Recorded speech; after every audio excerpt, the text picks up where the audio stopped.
ప్రభునందు ప్రియమైన జేహోజీరల్ వదిలిన స్పిరిచువల్ ప్రేయర్ టీమ్ మెంబర్స్ అందరికీ నా హృదయపూర్వక వందనాలండి. ఇది నిన్నకే ఏర్పాటు చేయబడిన వాక్య భాగము యోహాను సువార్త 1వ అధ్యాయము 27వ వచనం చదువుతామండి. నేను నీళ్లలో బాప్తిసం ఇచ్చుచున్నాను కానీ నా వెనక వచ్చుచున్నవాడు మీ మధ్య ఉన్నాడు, మీరు ఆయన నెరుగురు. ఆయన చెప్పుల వారును ఇప్పటికైనాను నేను యోగ్యుడిని కానిని వారితో చెప్పాను. చిన్న ప్రేయర్ చేసుకుందామండి. స్తోత్రం స్తోత్రం స్తోత్రం. పరిశుద్ధుడు పరిశుద్ధుడు పరిశుద్ధుడు సర్వభూలోకమును సృజించి దానిని నీతితోనూ న్యాయంతోనూ పరిపాలించుచు కొన్ని ఆడపడుచున్న మా ఘనమేసయ్య, మీ ఘనమైన పాదములకు లెక్కించలేని వందనములు స్తోత్రములు చెల్లించుకుంటున్నాం తండ్రి. సర్వశక్తి గల దేవుడిగా మీరున్నారు తండ్రి. ఆయన వాక్యం వినిచిన ప్రతి ఒక్క బిడ్డను నూరంతలుగా దీవించి ఆశీర్వదించి మీరే మహిమ ఘనత ప్రభావాలు పొందుకుంటారని మా కొరకు నా కొరకు సిలువలో ప్రాణం పెట్టి తిరిగి లేచిన యేసయ్య పరిశుద్ధనామమున మిక్కిలి వినయంతో బ్రతిమలాడి వేడుకుంటున్న మా పరమ తండ్రి, ఆమేన్. ప్రభునందు ప్రియమైన సహోదరి సహోదరులారా, మరొకసారి నా హృదయపూర్వక వందనాలు తెలియజేస్తున్నాను. ఈరోజు సమయం కొంచెం లేట్గా ప్రారంభించినందుకు దయతో అందరూ క్షమించాల్సిందిగా కోరుచున్నానండి. ఈరోజు మేము నరసాపురంలో పాస్టర్ గారి యొక్క సహోదరుని యొక్క గృహప్రవేశానికి హాజరవ్వడం జరిగిందండి. దయచేసి నా ప్రియమైన సహోదరులారా వాక్యంలోకి వెళ్దాము. అందుకే లేట్ గురించి మన్నించవలసిందిగా కోరుతున్నాను. నా ప్రియమైన సహోదరులారు, ఇక్కడ ఏంటంటే యోహాను గారి గురించి మనం తెలుసుకుంటున్నాం అనమాట. అయితే ఆనాడు యేసుప్రభు గారి కంటే ముందుగా యోహాను గారు వచ్చి ఉన్నారండి. వచ్చి యేసుప్రభు గారి యొక్క మార్గాన్ని సరళం చేయడానికి నేను వచ్చి ఉన్నానని ఆయన ఎలుగెత్తి అరణ్యంలో వాక్యం చెప్పడం మనం చూస్తున్నాం.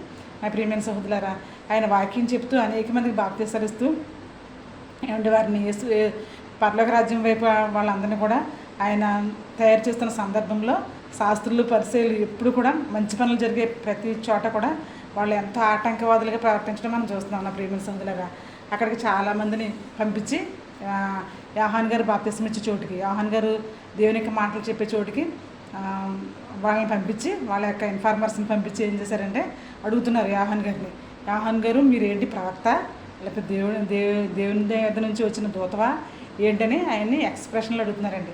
అడుగుతుంటే ఆయన అంటారనమాట, నేను మార్గం సిద్ధపరచడానికి, మార్గం సరళం చేయడానికి మాత్రం వచ్చాను. నేను నీళ్లతో బాప్తిసం ఇస్తున్నాను కానీ ఆయన పరిశుద్ధాత్మతో, ఫుట్నోట్లో ఉందండి, పరిశుద్ధాత్మ శక్తితో మీకు బాప్తిసం ఇస్తారు. కానీ మీరు ఆయన మీతో కూడా ఉన్నారు, మీతో కూడా జీవిస్తున్నారు, అయినప్పటికీ మీరు ఆయన్ని గుర్తించట్లేదు అని అక్కడ యోహాను గారు వారిని గద్దించడం మనం చూస్తున్నాం. నా ప్రియమైన సహోదరులారా, అంటే ఇక్కడ చూడండి చాలాసార్లు మనం కూడా మంచి వ్యక్తులను, మంచి మాటలు చెప్పేవారిని మనం చాలా చాలా చులకనగా చూస్తామండి, ఏమండి. కానీ ఇక్కడ యోహాను గారు ఏం చేస్తున్నారంటే ఆయన చెప్పుల వారు ఇప్పడానికైనా నేను యోగ్యుని కాదు అని చెప్తున్నారు. నా ప్రియమైన సోదరులారా, ఆయన చెప్పుల వారు ఇప్పడానికైనా నేను యోగ్యుని కాదని చెప్తున్నారు. అంటే ఇక్కడ ఏంటంటే నా ప్రియమైన సోదరులారా, యోహాను గారు అంతగా తగ్గించుకుంటారనమాట. ఆయన అంటున్నారు, యెషయా చెప్పాడు కదా, ఆయన కంటే ముందుగా నేను వచ్చి మార్గాన్ని సిద్ధపరుస్తానని చెప్పారు కదా, ఆ విధంగా లేఖనాల నెరవేర్పు కొరకు నేను వచ్చి నేను యేసుప్రభు గారి యొక్క మార్గాన్ని నేను సరళం చేస్తున్నాను అని చెప్తున్నారనమాట. నా ప్రియమైన సోదరులారా, చూడండి ఇక్కడ ఒక ముఖ్యమంత్రి ప్రధానమంత్రులు వస్తున్న సందర్భంలో అక్కడ ఏం చేస్తారంటేనండి, అంతా ఆ ప్లేస్ అంతా కూడా పహారా కాస్తారండి. తర్వాత అదంతా క్లీన్గా చేస్తారు, అదంతా చెక్ చేస్తారండి, ఏమండి. అయితే మళ్ళీ ట్రయల్గా వాళ్ళందరూ కూడా సెక్యూరిటీ గార్డ్స్ తర్వాత అందరూ కూడా అక్కడ చాలా పరిశోధనలు చేసి అక్కడ ఏమన్నా సంఘ విద్రోహ శక్తులు అక్కడ ఏమన్నా బాంబులు లాంటివి ఏమన్నా అమర్చారా ఏంటనేసి అని అంతా ఆ ప్లేస్ అంతా కూడా చాలా చాలా డీప్గా చూసి అప్పుడు ఆ యొక్క ప్రధానమంత్రులని మంత్రుల్ని రప్పించడం మనం చూస్తున్నాం. నా ప్రియమైన సోదరులారా, అందుకే చూడండి ప్రతిసారి కూడా మంత్రులు అయిన వారు వచ్చినప్పుడు వాళ్ళ ముందు చాలా ఎస్కార్ట్లు వస్తాయండి, ఎస్కార్ట్గా కార్లు వస్తాయి. సేమ్ అదే రకంగా కారులోనే ఈ ముఖ్యమంత్రి ఉంటాడు, కానీ ముందు వెనక కూడా ఎస్కార్ట్ కార్లు సేమ్ అదే కార్లు వస్తూ ఉంటాయి అన్నమాట. అంటే ముఖ్యమంత్రి ఎందులో ఉన్నారో కూడా మనం గమనించలేనట్టుగా ఉంటుందన్నమాట అండి. అంటే నా ప్రియమైన సోదరులారా, అలాగే ఆ విధంగానే ఇక్కడ యేసుప్రభు గారు వస్తున్న సందర్భంలో యోహాను గారిని దేవుడు ముందుగా పంపించారండి. ఆయన యొక్క మార్గాన్ని సరళం చేయడానికి, ఆయన యొక్క మార్గాన్ని ఆయన ముందుగానే బోధించడానికి యోహాను గారిని దేవుడు ఏర్పాటు చేసుకున్నారండి. అయితే ఆయన అంటారనమాట, ఆయన చెప్పుల వారు విప్పడానికని నేను యోగ్యుని కాదు, ఆయన మీ మధ్య నివసిస్తున్నారు కానీ మీరు ఆయన్ని ఎరుగుకున్నారు అని చెప్తున్నారు. నా ప్రియమైన సోదరులారా, ఇక్కడ చూడండి యేసుప్రభు గారు తనకు తాను ఎప్పుడు కూడా చెప్పుకోలేదండి.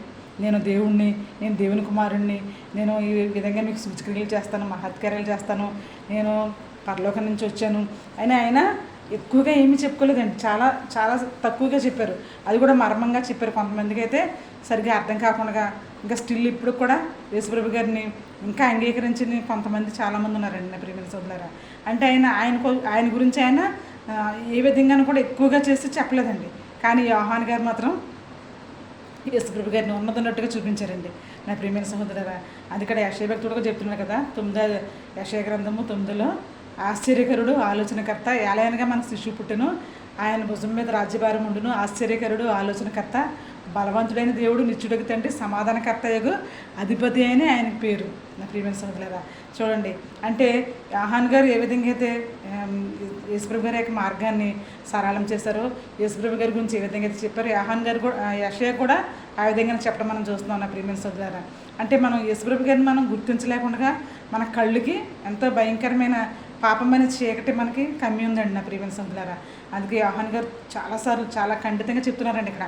ఆయన అంటారు, ఆదియందు వాక్యం, లాస్ట్ వీక్ మనం చెప్పుకున్నాం, ఆదియందు వాక్యం ఉండను, వాక్యం దేవుని యొద్ద ఉండెను, వాక్యం దేవుడే ఉండెను, అది కృపాసత్య సంపూర్ణుడిగా మన మధ్య నివసించున్నది అని యోహాను గారు చెప్పినా కూడా మనం ఎంతో అది సరిగ్గా మనం అవగాహన తెచ్చుకోలేదు.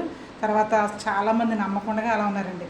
కానీ ఇక్కడ యేసుప్రభు గారు ఏం చెప్తున్నారంటే, ఆయన చూడండి, ఆయన నమ్ముట నీ వలనైతే నమ్మువానికి సమస్తము సాధ్యం. ముందు మనం ఆయన నోటితో ఒప్పుకోవాలండి.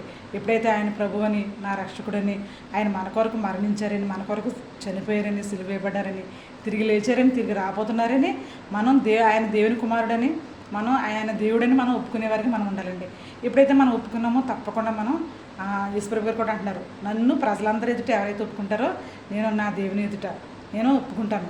ఏమండి, వారికి మాత్రమే పరలోక రాజ్యంలో అవకాశం అనేది ఉంటుంది, పరలోక రాజ్యానికి వారసత్వం అనేది ఉంటుందని చెప్తున్నారు నా ప్రియమైన సోదరులారా. అవునండి, మనం తండ్రి వారమని మనం చెప్పుకోవాలండి.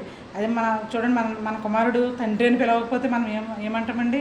డాడీ అని పిలవకపోతే మన కుమారుల్ని, మన కుమార్తెలు మనం ఊరుకుంటామా నా ప్రియమైన సోదరులారా? డాడీ అని పిలవకుండా అసలు ఉంటే మన కుమారులుగా స్వీకరించబడతారా అండి? వాళ్ళు మన కుమార్తెలుగా స్వీకరించబడతారా? అందుకే తల్లిని తండ్రిని, తల్లిని తల్లిని, తండ్రిని తండ్రిని మనం తప్పకుండా సంబోధించే వారికి ఉండాలండి. అందుకే ఇక్కడ దేవుడు మనకి సమస్తము సమకూర్చాడండి. మనకి ఏదైతే అవసరమో అదంతా కూడా చేసి ఉన్నారు నా ప్రియమైన సోదరులారా. యేసుప్రభు గారు మాత్రమే పరలోక రాజ్యం నుండి వచ్చారండి. ఆయన పరలోక రాజ్యం నుండి వచ్చారు, తిరిగి పరలోక రాజ్యానికి ఆయన వెళ్ళారండి. తర్వాత ఆయన అంటున్నారు, నేనుండి స్థలంలో మిమ్మల్ని కూడా నేను తీసుకువెళ్తానని చక్కగా చెప్తున్నారు. ఆయన చెప్తున్నప్పుడు మనం ఏం చేయాలంటే, ఆయన ఎక్కడ నుండి అయితే వచ్చారో మనం కూడా ఆయన యొక్క శిష్యులుగా మనం ఉన్నాము, ఆయన కుమారులుగా మనం ఉన్నాము కనుక ఆయన ఉండే ప్లేస్లో మనం కూడా ఉండేవారిగా మనం తప్పకుండా మన యొక్క జీవితాన్ని మనం ఆయత్తపరచుకోవాలండి. మన జీవితాన్ని మనం ప్రిపేర్ చేసుకోవాలి నా ప్రియమైన సోదరులారా. అందుకేనండి ఇక్కడ మన పేరు క్రిస్టియన్స్ పేర్లు పెట్టుకుంటాం. మనం ఆ క్రిస్టియన్స్ పేర్ల వల్ల మనం నిజంగా క్రిస్టియన్స్గా మనం పిలవబడమండి. కేవలం మన యొక్క ప్రవర్తన ఏదైతే ఉందో ఆ ప్రవర్తన వల్లనే వీళ్ళు క్రైస్తవ బిడ్డలు అని చెప్పుకుంటారండి నా ప్రియమైన సోదరులారా. మన యొక్క ప్రవర్తన, మన యొక్క మాట తీరు, మన యొక్క పరిస్థితిని బట్టి మాత్రమే, మన యొక్క జీవిత విధానాన్ని బట్టి మాత్రమే వాళ్ళు ఈమె క్రైస్తవ బిడ్డ, ఈమె యేసుప్రభు గారికి సంబంధించిన బిడ్డ అని చెప్పుకుంటారండి. అంతే తప్ప మన యొక్క పేర్లు మాత్రం ఏమీ ఉండదండి నా ప్రియమైన సోదరులారా. పేర్లు ఏ విధంగానే పెట్టుకోవచ్చు, కానీ ప్రవర్తన అనేది, నోటి మాట అనేది, కంటి చూపు అనేది యావత్తు కూడా మనము అనేక మందికి మాదిరిగా జీవించే వారికి మనం ఉండాలండి. ఇక్కడ లాస్ట్ వీక్ మనం మదర్ తెరెసా గారు యొక్క జయంతిని మనం జరుపుకున్నాం నా ప్రియమైన సోదరులారా. చూడండి, ఆమె ఏంటంటే తన జీవితం ఎంతో చక్కగా జీవించిందండి. ఏమండి, ఆమె అనేక మందిని రక్షించిందండి. కుష్ఠరోగులను కూడా ఆమె చేతితో తాకి వాళ్ళ యొక్క గాయాలు శుభ్రం చేసి వారిని ఎంతగానో ఆదరించిందండి నా ప్రియమైన సోదరులారా. వారికి మంచి మంచి శరణాలయాలను ఆవిడ ఏర్పాటు చేసిందండి. అనేక మందిని పెంచిందండి. అనేక మందిని ఎంతగానో కుష్ఠరోగులను ఆదరించిందండి, పేదవారిని ఆదరించింది. ఎన్నో స్కూల్స్ ఎస్టాబ్లిష్ చేసిందండి ఆవిడ నా ప్రియమైన సోదరులారా. ఆమె యొక్క జీవితమే ఒక మదర్ తెరెసాగా మనం ఇప్పటివరకు చెప్పుకుంటున్నాం నా ప్రియమైన సోదరులారా. ఆమె ఎక్కడి నుండో వచ్చిందండి, మన దేశం కాదు. అయినప్పటికీ మన దేశాన్ని ప్రేమించి ఇక్కడికి వచ్చి ఏమని అనేక గొప్ప సేవ చేసిందండి ఆమె నా ప్రియమైన సోదరులారా. చాలామంది ఆమెను ఎంతగానో పరీక్షించారండి. ఆమెను పరీక్షించి అసలు ఈమె మతాన్ని బోధించడానికి వచ్చింది, మన దేశం మన అందరినీ కూడా చాలా మన యొక్క సాంప్రదాయ పద్ధతులన్నీ దాన్ని ధ్వంసం చేస్తుంది అనుకుంటే ఇవిడని చెప్పేసి చాలా మధ్యరాత్రి సమయంలో కొంతమంది మతోన్మాద శక్తులు లాంటి వారు వచ్చారంటండి. వచ్చి ఆ తలుపు సందులోని చూస్తున్నారంట. చూస్తుంటే ఆమె ఒక కుష్ఠరోగి యొక్క చేతులు కడిగండి తనకి ఆహారం తినిపిస్తుందంట. అతను వాంతి చేసుకుంటే తన చేతుల్లో పట్టుకుంటుందండి. పట్టి అది శుభ్రపరుస్తుందంట. ఆ యొక్క వాంతిని శుభ్రపరుస్తుందంటండి మదర్ తెరీసా గారు. అప్పుడు చూసి అమ్మో అనేసి అని తన గుండె పగిలే విధంగా పశ్చాత్తాపడి అమ్మ నన్ను క్షమించు అని ఆమె పాదాల మీద పడి నన్ను క్షమించమ్మ, నిన్ను చంపడానికి నేను చాలా రోజుల నుంచి చూస్తున్నానమ్మా, కానీ నువ్వు చేసే సేవ ఎంత చక్కగా ఉందో. మా దేశస్తులు కూడా ఈ విధంగా చేయట్లేదు, ఎవరికి కూడా మా దేశస్తులు ఎవరికి కూడా ఈ విధంగా సహాయపడలేదు. కానీ నువ్వు పరాయి దేశం నుంచి వచ్చి మా దేశంలో మాలో ఉన్న కొంతమంది ఇలాంటి రోగగ్రస్తులను ఎంతగానో ఆదరిస్తున్నావని తను కూడా మారి ఆ యొక్క సేవకు తను కూడా కొంత ప్రోత్సాహాన్ని అందించడం మనం చూస్తున్నాం. నా ప్రియమైన సహోదరులారా, చాలామంది అమెరికన్స్ అండి నా ప్రియమైన సహోదరులారా, వారి దేశం విడిచి ఇక్కడ మన దేశానికి వచ్చి తెలుగు నేర్చుకుని, నా ప్రియమైన సహోదరులారా తెలుగు నేర్చుకుని వాళ్ళు ఇక్కడే కొంతమంది వాళ్ళ బిడ్డలు కూడా ఇక్కడికి వచ్చిన తర్వాత వాళ్ళ బిడ్డలు కూడా చనిపోతే ఆ బిడ్డలను కూడా మన దేశంలోనే వాళ్ళు సమాధి చేయడం మనం చూస్తున్నాం. ఇక్కడ నర్సాపురంలో కావచ్చు, చిట్టుపేటలో కావచ్చు అండి, చాగల్లో ఈ యొక్క ఏరియాలో క్రైస్తవ బిడ్డల యొక్క ఫాదర్స్ యొక్క సమాధులు ఇంకా ఇక్కడ ఉన్నాయండి నా ప్రియమైన సోదరులారా. అది మనం అక్కడికి వెళ్ళి మనం అమెరికాకి వెళ్తున్నాం, కానీ మనం చనిపోయిన తర్వాత మన యొక్క దేహాలను మనం ఇక్కడ తీసుకొచ్చేసుకుంటున్నాం. కానీ వీళ్ళు అలా కదండి, ఫారినర్స్ దేవుని యొక్క సేవ చేయడానికి వచ్చి యేసుప్రభు గారి గురించి చెప్పడానికి వచ్చారు. అట్ ద సేమ్ టైం వాళ్ళు అనేకమైన స్కూల్స్ అండి, అనేకమైన హాస్పిటల్స్ ఎస్టాబ్లిష్ చేశారండి నా ప్రియమైన సోదరులారా. చేసిన తర్వాత వాళ్ళు అవన్నీ మన కొరకు విడిచిపెట్టేసి వారి యొక్క జీవితాలను ముగించుకున్నారండి. అనేకమైన సంఘ సేవ వాళ్ళు చేశారండి నా ప్రియమైన సోదరులారా. వాళ్ళు తెలుగు నేర్చుకుని తెలుగులోనే చెప్పడం మనం చూస్తున్నాం. మన వాళ్ళైతే అమెరికా వెళ్ళి ఇంగ్లీష్ నేర్చుకుని వచ్చి ఇక్కడ ట్రాన్స్లేషన్ చేసి గాడ్స్ లవ్ ద వరల్డ్ అని చెప్తున్నారు. తర్వాత వెంటనే దేవుడు లోకంలో ఎంతో ప్రేమించిన ఇంకొకరిని పెట్టుకుని ట్రాన్స్లేటర్ని పెట్టుకుని చెప్తున్నారు. కానీ ఎంత భయంకరంగా చూడండి అసలు నా ప్రియమైన సోదరులారా. అంటే ఫారినర్స్ మన దేశం వచ్చి వాళ్ళు తెలుగు నేర్చుకుని తెలుగులోనే మనకు అర్థమగు రీతిగా ప్రసంగాలు చేసి మన యొక్క జీవితాన్ని ఎంతో చక్కగా తీర్చిదిద్దారండి వాళ్ళు నా ప్రియమైన సోదరులారా. మన బిడ్డలకి స్కూల్స్ కట్టించి బ్లైండ్ స్కూల్స్ అనేకమైన హాస్పిటల్స్లో అన్నీ కూడా కట్టి మనకి విడిచిపెట్టేశారండి. అవన్నీ కూడా విడిచిపెట్టి మనకి ఎంతగానో ఉపయోగకరంగా ఉంటున్నాయండి. అది క్రైస్తవ జీవితం అంటే నా ప్రియమైన సోదరులారా. క్రైస్తవ జీవితం అంటే అదండి, అంతేగాని పేరులో ఏమీ లేదండి. కేవలం ప్రవర్తన, మన యొక్క జీవిత విధానంలోనే క్రైస్తవ బిడ్డలు అని అది మన యొక్క జీవిత విధానం చెప్పాలండి, అది సాక్ష్యం చెప్పాలి. అంతే తప్ప నేను క్రైస్తవురాలని నేను క్రిస్టియన్ అని చెప్పుకోవడం వల్ల అందులో ఏమాత్రం కూడా లేదండి.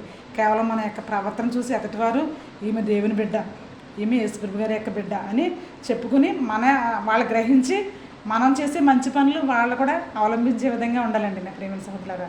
అటు రీతిగానే ఇక్కడ యోహాన్ గారు చూడండి, ఆయన అంటున్నారు, నేను ఆయన చెప్పులు వారు విప్పడానికి నేను యోగ్యుడిని కాదు అని చెప్తున్నారు. ఆయన మీతోనే నివసిస్తారు, కానీ మీరు మాత్రం నివసిస్తున్నారు, కానీ ఆయన్ని మాత్రం మీరు ఎరుగుగా మీ యొక్క కన్నులు అంధత్వంతో మూసుకుని ఉన్నారని చెప్తున్నారు ఇక్కడ నా ప్రియమైన సహోదరులారా. మనం ఉన్నట్టుగా యేసుప్రభు గారు మనకు చేసిన ఆ యొక్క గొప్ప శిలువ మరణ బలియాగలను మనం గుర్తించుకుని మనం ఏం చేయాలంటే జ్ఞాపకం చేసుకుని తప్పకుండా ఇంకా చీకట్లో ఉన్న వారికి ఆశ్చర్యకరమైన వెలుగులోనికి వాళ్ళని వచ్చే విధంగా మనం చేసే విధంగా ఉండాలండి. లాస్ట్ వీక్ మనం చెప్పుకున్నాం ఫిబ్రవరికి రాసిన పత్రిక 12:2 సులువుగా పాపం అనేది సులువుగా చిక్కులు పెడుతుందండి. అలాంటి భయంకరమైన పాపాన్ని మనం విడిచిపెట్టి మంచిగా జీవించే విధంగా మనం ఉండాలండి నా ప్రియమైన సోదరులారా. ఆ విధంగా మంచిగా జీవించినప్పుడు మనం అన్ని మంచి పనులు చేస్తామండి నా ప్రియమైన సోదరులారా. అన్నీ కూడా మంచి పనులు చేస్తాం.